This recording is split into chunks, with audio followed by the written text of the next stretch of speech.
am back to read you Chapter 9, Sailing Circles Around the Bermuda Triangle. The pirates scurried across the decks of the Dolly Llama like panicking ants. They blew out all the torches, lanterns, and candles until the ship sailed in total darkness. With the moon as their only source of light, they lowered the sails and took full advantage of the night breeze. The sailors were released from the cells below deck and put to work loading and positioning the cannons.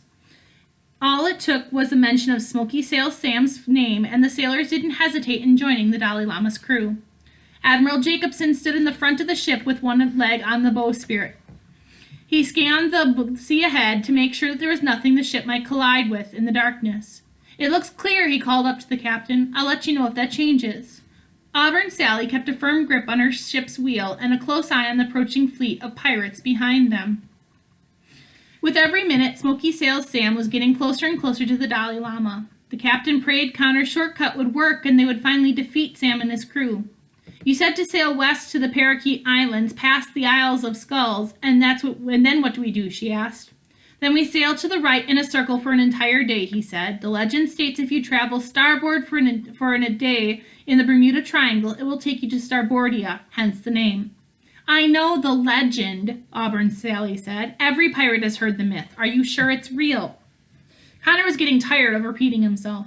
"Yes, I'm positive," he said. "It's how you guys find it in the end of the story. I'm sure it's how it'll work now, too." "So Starboardia is an actual location?" Alex said. "Why else would I name the story Starboardia?" her brother asked. Alex shrugged. "I thought it was just a cute name based on pirate lingo," she said. "Is there also a Port World or Portopia or Portland?" Connor froze and thought about it for a minute. "No, but that would be a really great name for a sequel," he said. I should write that down." "Let's stay focused on the original," Alex said. "Is Starboardia a country?" "Starboardia is an ancient island," Auburn Sally said. "It's believed to be the only surviving land from the lost city of Atlantis. It's nearly impossible to find because it floats around the Bermuda Triangle like a large ship and never passes through the same part of the sea twice. They say the debris from all the shipwrecks in the Caribbean eventually wash ashore on the ocean's coast, or the island's coast." "Nice backstory, Connor," Alex said. "How will Starboardia help us defeat Smoky-Sails Sam?" "Hundreds of years ago, when the Europeans first settled in the Americas, an indigenous tribe was forced off their island by the white man who settled there," Auburn Sally said. "The tribe was outnumbered 10-1, so they had no choice but to vacate and hope they could find another island somewhere else in the Caribbean. They set sail and were caught in the middle of a horrible hurricane. When the storm finally cleared, they saw Starboardia in the distance. The tribe used all the wreckage on the island to build a magnificent fortress. The structure was carefully designed to help the tribe defeat an enemy that outnumbered them 10-1 should they ever be invaded again." "Oh, I get it now," Alex said. "We're going to use the fortress. How fun!" "Exactly," Connor said. "Including Sally's pirates and Jacobson's sailors, we have about 50 people on this ship. Smoky-Sails Sam has 5 ships and about 100 pirates on each. The fortress should do the trick." Suddenly, the twins and the captain were startled by loud eruptions coming from above. Everyone aboard the Dolly Llama looked up and saw red fireworks exploding in the sky. With each bright burst, the ocean and the ship was briefly illuminated by red light. "Where's that coming from?" Connor asked.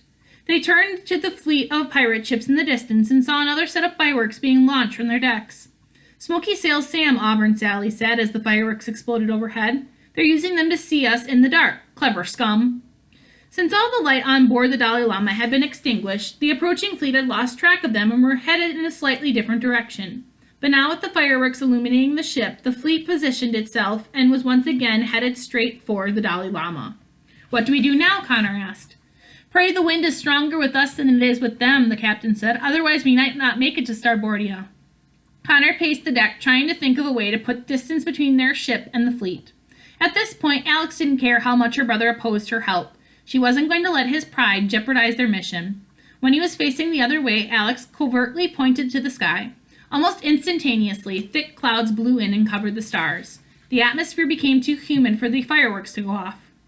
Now that the fireworks were taken care of, the Dolly Llama needed a boost so the fleet wouldn't catch up. Alex took a deep breath and blew air into the sails. The strong breeze came out of nowhere and pushed the ship a little faster, causing everyone on board to jolt. "Captain, it's a miracle," Siren Sue shouted from the crow's nest. "Clouds are blocking the fireworks and the wind is making us sail faster."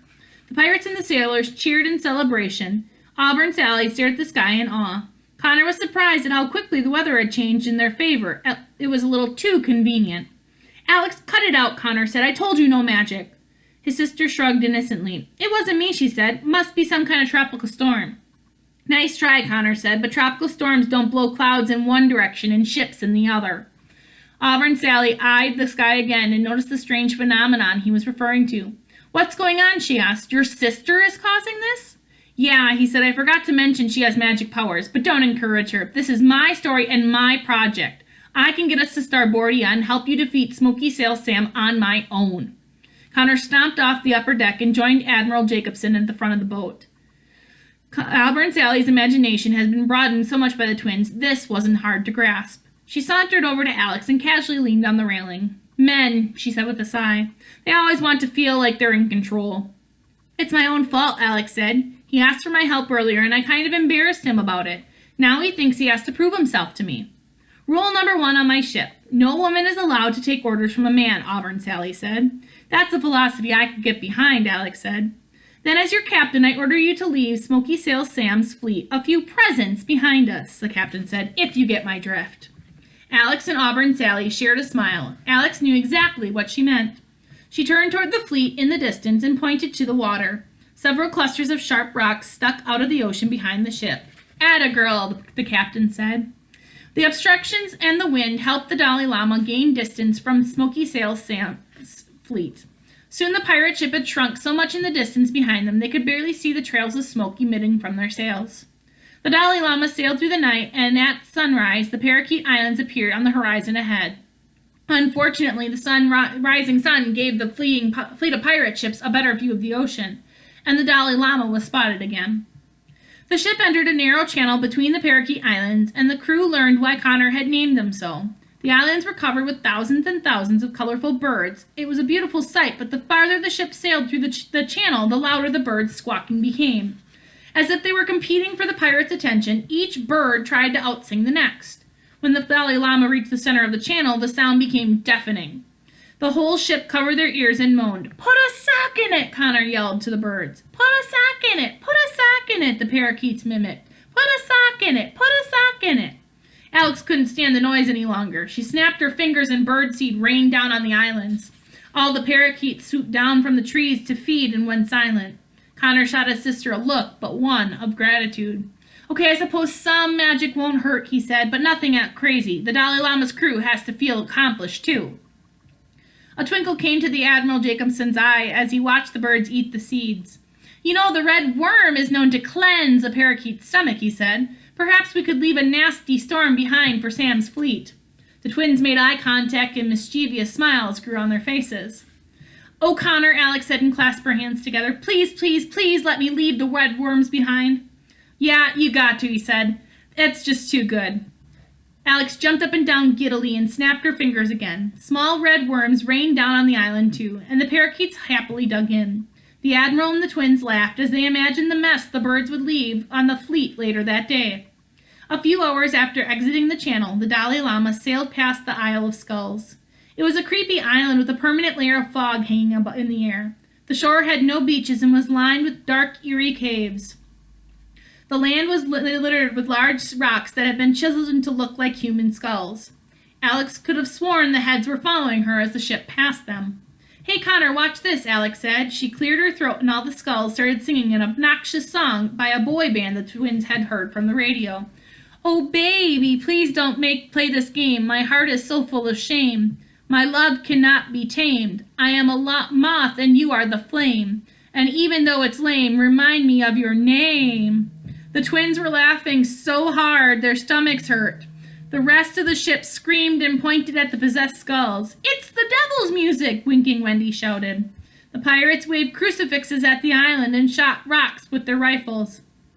Alex figured the joke had gone on far enough. She cleared her throat again, and the skulls returned to normal. I'll come back with the second half of the chapter in the next video. I'll see you guys then.